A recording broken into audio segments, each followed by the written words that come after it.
BA तृतीय प्रश्न पत्र द्वितीय प्रश्न पत्र। और आज हम चर्चा कर रहे हैं कमलेश्वर रचित कहानी खोई हुई दिशाएं। बीए पार्ट तृतीय वर्ष के प्रिय विद्यार्थियों, आज हम इस वीडियो में कमलेश्वर रचित खोई हुई दिशाएं कहानी की मूल संवेदना एवं महानगरीय जीवन की विसंगतियों का जो कहानीकार ने यथार्थ चित्रण किया है उस पर चर्चा करेंगे। जैसा कि हम सभी को विदित है, कमलेश्वर नई पीढ़ी के कहानीकारों में अपना विशिष्ट स्थान रखते हैं। कमलेश्वर जी ने नई कहानी के सशक्त रचनाकार हैं तथा आपने अभी तक अनेक महत्वपूर्ण कहानियों की रचना की है। आपके द्वारा रचित कहानियों में सामाजिक उत्तरदायित्व के निर्वाह की आकुलाहट अभिव्यक्त होती है। इनकी कहानियों में परंपरा से चली आ रही प्राचीन रूढ़ियों के प्रति विद्रोह एवं नवीन मूल्यों के प्रति आग्रह दृष्टिगोचर होता है। मानो प्राचीन रूढ़ियों एवं समाज में व्याप्त बुराइयों को तोड़ने में व्यस्त है, उसी आधुनिक एवं संघर्षशील मानव की गरिमा को कमलेश्वर ने अपनी कहानियों में चित्रित किया है। आपकी कहानियों में परिवेश के खोखलेपन को खोलने का भी प्रयास किया गया है। आपकी पानी की तस्वीर, उड़ती हुई धूल, देवा की माँ, कस्बे का आदमी, दिल्ली में एक मौत, नौकरी पेशा तथा खोई हुई दिशाएं आदि कहानियों में जहाँ एक ओर आधुनिक बोध का चित्रण है, वहीं दूसरी ओर लेखकी प्रतिबद्धता एवं सामाजिक दायित्व के निर्वाह का भी दिशा निर्देश परिलक्षित होता है। कुछ कहानियाँ कमलेश्वर जी ने ऐसी भी लिखी हैं जिनमें आधुनिकता का आत्मपरक दृष्टिकोण व्याप्त है। कितने पाकिस्तान जैसी कहानियों में उन्होंने समकालीन राजनीतिक अस्थिरता का व्यंग्यपूर्ण चित्रण किया है। इस तरह कमलेश्वर की कहानियों में मानवीय आस्था का अन्वेषण दिखाई देता है। प्रिय बच्चों, यहाँ पर एक बात और रेखांकित करनी आवश्यक है कि बाद में कितने पाकिस्तान शीर्षक से कमलेश्वर जी ने एक प्रसिद्ध उपन्यास भी लिखा था, जिसके छपते ही उसके अनेक एडिशन उस उपन्यास की लोकप्रियता को सिद्ध करते हैं। खोई हुई दिशाएं कहानी की मूल संवेदना कुछ इस प्रकार है। आधुनिक काल में महानगरीय जीवन ने मनुष्य को अनेक विसंगतियों और विद्रूपताओं से गुजरने के लिए विवश कर दिया है। यांत्रिक सभ्यता और यांत्रिक विकास एवं अति व्यस्तता के कारण मनुष्य लाखों की भीड़ में निरंतर भागता रहता है, फिर भी वह अपनी पहचान खो रहा है तथा अकेलेपन के संत्रास से संत्रस्त रहता है। प्रस्तुत कहानी का नायक चंदर इसी स्थिति का भुक्तभोगी है। वह दिन भर अपने काम से दिल्ली महानगर में भटकता रहता है, यही उसकी दिनचर्या है। वह अनेक लोगों के संपर्क में आता है, अनेक लोगों से संपर्क बनाता भी है, परंतु उसे ऐसा अनुभव होता है कि इस भीड़ में वह नितांत अकेला है, अजनबी है और उसे कोई नहीं पहचानता। वह जहाँ भी जाता है, लोग उसे पहचानने से इनकार कर देते हैं। उसकी प्रेमिका उसे भूल जाती है। चंदर कम चीनी की चाय पीता है और कॉफ़ी हाउस में एक व्यक्ति उसकी गलत ढंग से पहचान बताता है। उसका परिचित आनंद भी उसे सही ढंग से नहीं पहचानता। घर आने पर पत्नी का व्यवहार भी उसे औपचारिक लगता है। इन सब बातों से वह आहत हो जाता है। इस तरह प्रस्तुत कहानी में महानगरीय जीवन की व्यस्ततम वातावरण में पहचान खोते जा रहे व्यक्ति की पीड़ा का कहानीकार ने अत्यंत मार्मिक चित्रण किया है। प्रस्तुत कहानी की मूल संवेदना यह है कि महानगरीय जीवन मानव को अकेलेपन एवं अजनबीपन की जो अनुभूति होती है, उसे अपनी सभी दिशाएं तथा परिवेश, सभी की दिशाएं खोई खोई प्रतीत होती हैं। उनसे वह मुक्त हो सकता है, लेकिन इसके लिए जरूरी है कि वह मन में अपनेपन की भावना को विकसित करे। यदि किसी के हृदय में अपनेपन की भावना विद्यमान है, तो वह न तो अकेलापन है उसे, न वह अजनबीपन महसूस करता है और न उसकी अपनी पहचान ही खोता है। ऐसे व्यक्ति के लिए सभी दिशाएं खोई हुई प्रतीत नहीं होंगी। अपनत्व की भावना रखने से मानवीय संबंधों में घनिष्ठता आती जाती है, परस्पर संपर्क बढ़ता है, संबंधों में गहनता आती है और तब वह व्यक्ति जाना पहचाना लगता है। उसे अपनी पहचान का और अपने व्यक्तित्व का एहसास होता है। फलस्वरूप वह अकेलेपन के संत्रास से मुक्त हो जाता है। खोई हुई दिशाओं का जीवन तो निर्लक्ष्य ही होता है, जिसका दुष्परिणाम केवल भ्रांति, संत्रास, भय एवं मनोव्यथा ही होती है। अतएव महानगरीय मानव को अकेलेपन एवं आंतरिक खोखलेपन से मुक्त रहने का प्रयास करना चाहिए। आलोच्य कहानी में महानगरीय जीवन की स्थितियों को प्रस्तुत कहानी में कहानीकार ने जीवन की विविध स्थितियों, विसंगतियों एवं समस्याओं का सांकेतिक चित्रण किया है।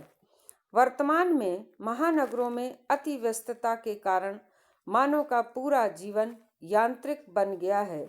वह सुबह से लेकर शाम तक केवल घड़ी की सुई से चलते हैं। उनका कभी भी अपनी इच्छा या अपना समय व्यक्त नहीं होता, या कहें उनके पास वक्त ही नहीं होता, जिससे वह अजनबीपन एवं अकेलेपन का संत्रास भोगते रहते हैं। इस कहानी में महानगरीय जीवन की निम्न स्थितियों का चित्रण हुआ है, जैसे अति व्यस्त दिनचर्या, अजनबीपन का संत्रास, पहचान खोते जा रहे व्यक्ति की पीड़ा और महानगरों की भीड़ भाड़ की स्थिति या महानगरों का भीड़ भरा वातावरण। सर्वप्रथम हम लेते हैं अति व्यस्त दिनचर्या। महानगरों की जो दिनचर्या होती है, वह ग्रामीण जीवन की तुलना में बहुत अधिक व्यस्त होती है। सुबह से लेकर शाम तक व्यक्ति केवल भाग दौड़ ही करता है और इस भागम भाग की जिंदगी में केवल उसका स्वार्थ होता है, और ये स्वार्थ होता है कि किसी तरह से अधिकाधिक पैसा बनाया जाए या कमाया जाए। प्रस्तुत कहानी का नायक चंदर भी सुबह से ही अपने काम से निकल जाता है। वह सारा दिन चाय कॉफ़ी पीकर निकाल देता है।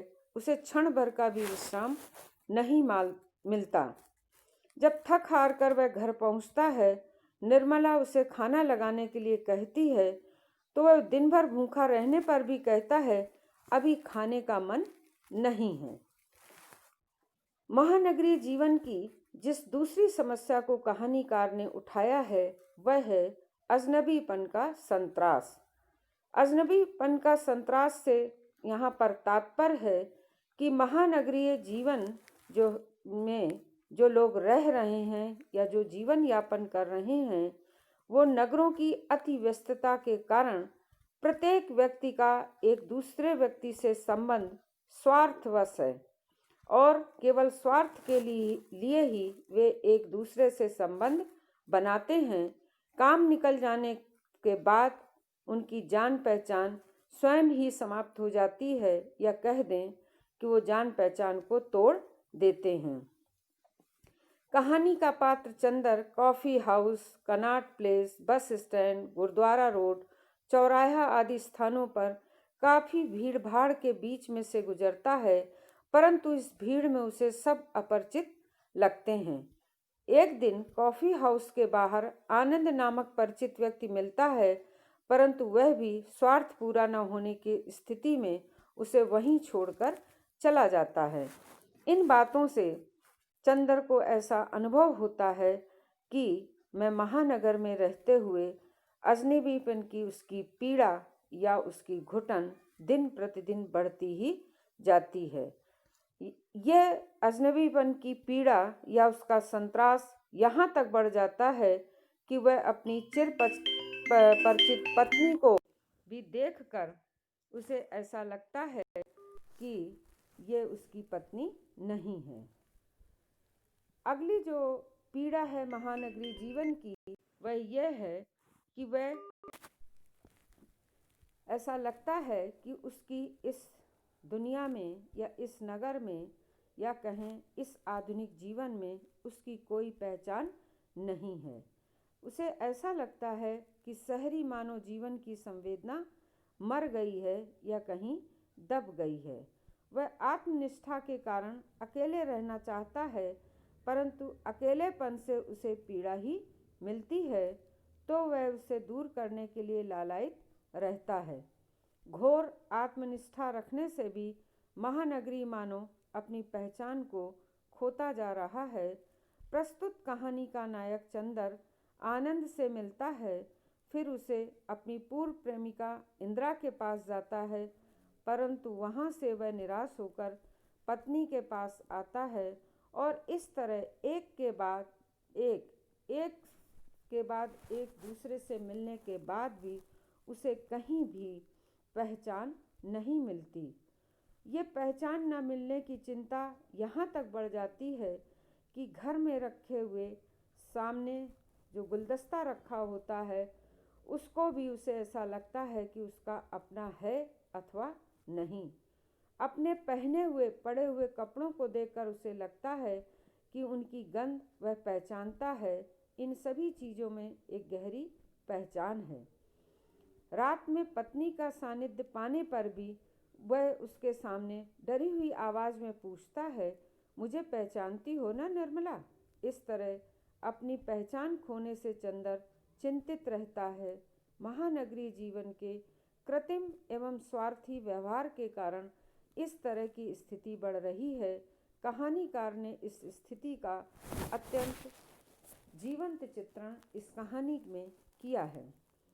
अगला जो महानगरी जीवन का बिंदु है, वह है महानगरों की भीड़ भाड़ की स्थिति या भीड़ भाड़ भरा वातावरण। प्रस्तुत कहानी में महानगर के परिवेश का यथार्थ चित्रण करते हुए कहानीकार ने चंदर को कनॉट प्लेस, उसके लॉन में, बस स्टॉप पर तथा गुरुद्वारा रोड आदि स्थानों से गुजरते हुए दिखलाया है। उसे हर कहीं लोगों की भीड़ भागती हुई दिखाई देती है। उसे अपने घर से भी बाहर सड़क पर गुजरने वाली भीड़ का स्पष्ट आभास होता रहता है।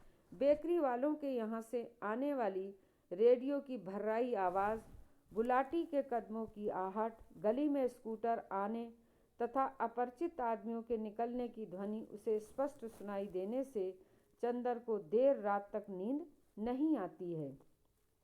उसे सारा शहर भीड़ से अटा हुआ दिखाई देता है और उस भीड़ में से कोई भी परिचित आदमी न मिलने से वह अजनबीपन की स्थिति में रहता है तथा इतनी बड़ी भीड़ में भी उसे खोखलापन प्रतीत होता है।